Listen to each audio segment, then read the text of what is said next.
صحیح بخاری حدیث نمبر 391۔ انس بن مالک رضی اللہ عنہ نے کہا کہ رسول اللہ صلی اللہ علیہ وسلم نے فرمایا، جس نے ہماری طرح نماز پڑھی اور ہماری طرح قبلہ کی طرف منہ کیا اور ہمارے ذبیحہ کو کھایا تو وہ مسلمان ہے، جس کے لیے اللہ اور اس کے رسول کی پناہ ہے، پس تم اللہ کے ساتھ اس کی دی ہوئی پناہ میں خیانت نہ کرو۔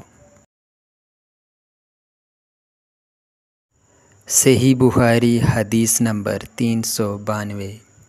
انس بن مالک رضی اللہ عنہ سے روایت ہے کہ رسول اللہ صلی اللہ علیہ وسلم نے فرمایا، مجھے حکم دیا گیا ہے کہ میں لوگوں کے ساتھ جنگ کروں یہاں تک کہ وہ لا الہ الا اللہ کہیں، پس جب وہ اس کا اقرار کر لیں اور ہماری طرح نماز پڑھنے لگیں اور ہمارے قبلہ کی طرف نماز میں منہ کریں اور ہمارے ذبیحہ کو کھانے لگیں تو ان کا خون اور ان کے اموال ہم پر حرام ہو گئے، مگر کسی حق کے بدلے اور باطن میں ان کا حساب اللہ پر رہے گا۔ صحیح بخاری حدیث نمبر 393۔ میمون بن سیاح نے حضرت انس بن مالک رضی اللہ عنہ سے پوچھا کہ اے ابو حمزہ، آدمی کی جان اور مال پر زیادتی کو کیا چیزیں حرام کرتی ہیں؟ تو انہوں نے فرمایا کہ جس نے گواہی دی کہ اللہ کے سوا کوئی معبود نہیں اور ہمارے قبلہ کی طرف منہ کیا اور ہماری نماز کی طرح نماز پڑھی اور ہمارے ذبیحہ کو کھایا تو وہ مسلمان ہے۔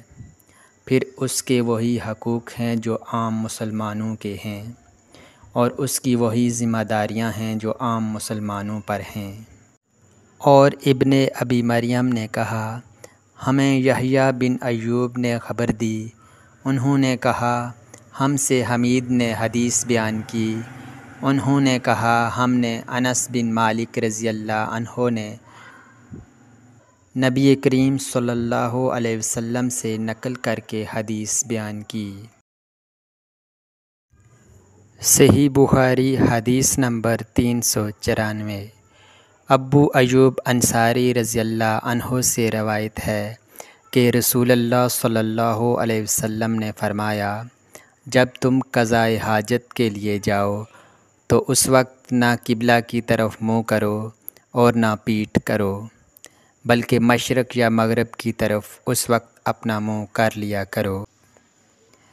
ابو ایوب نے فرمایا کہ ہم جب شام میں آئے تو یہاں کے بیت الخلاء قبلہ رخ بنے ہوئے تھے، جب ہم قضائے حاجت کے لیے جاتے تو ہم مڑ جاتے اور اللہ عز و جل سے استغفار کرتے تھے۔ اور زہری نے عطا سے اس حدیث کو اسی طرح روایت کیا۔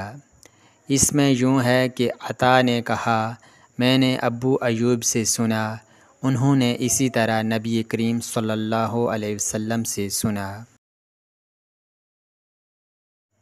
صحیح بخاری حدیث نمبر 395۔ عمر بن دینار نے کہا، ہم نے عبداللہ بن عمر رضی اللہ عنہ سے ایک ایسے شخص کے بارے میں پوچھا جس نے بیت اللہ کا طواف عمرہ کے لیے کیا لیکن صفا اور مروہ کی سعی نہیں کی، کیا ایسا شخص بیت اللہ کے طواف کے بعد اپنی بیوی سے صحبت کر سکتا ہے؟